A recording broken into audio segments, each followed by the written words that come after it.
We're about to have a whistle-stop tour of some of the world's key blue carbon habitats from experts in their field. But first, a little bit of perspective.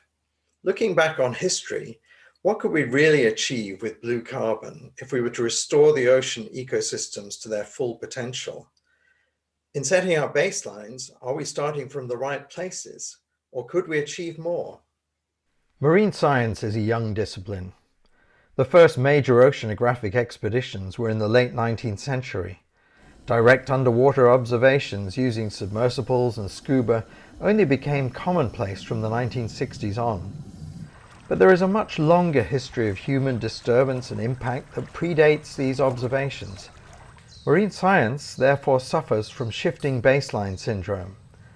The first scientists to observe and measure the seabed and its life mistakenly assumed what they found was the product of natural rather than human processes. The assumption of the dominance of natural over human agency in shaping marine habitats continues to this day. By focusing on present-day habitat states and ecological processes, we may miss much that is important. The first omission is to assume that because measured rates of carbon uptake are low today, they will always remain low. But what would happen if we really protected the seabed?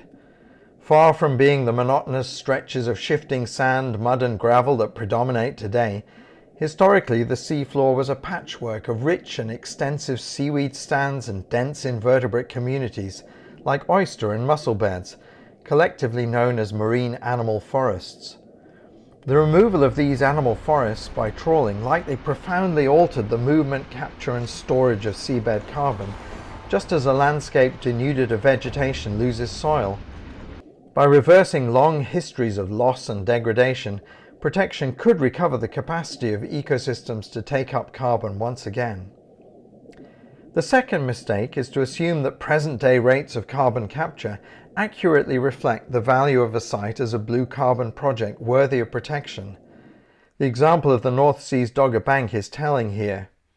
Measured rates of carbon deposition are low today, but the Dogger hides thick peat deposits laid down as the ice retreated thousands of years ago. 19th and early 20th century accounts eloquently describe the destruction of peat by bottom trawls. There is still peat on the Dogger today. How much and how vulnerable it is needs urgent investigation. Protection of peat on land is taken for granted as sensible climate policy, yet peat deposits underwater have been completely ignored. We must put them on the map. In folding blue carbon into plans for better ocean protection, we must think beyond what is in front of our eyes.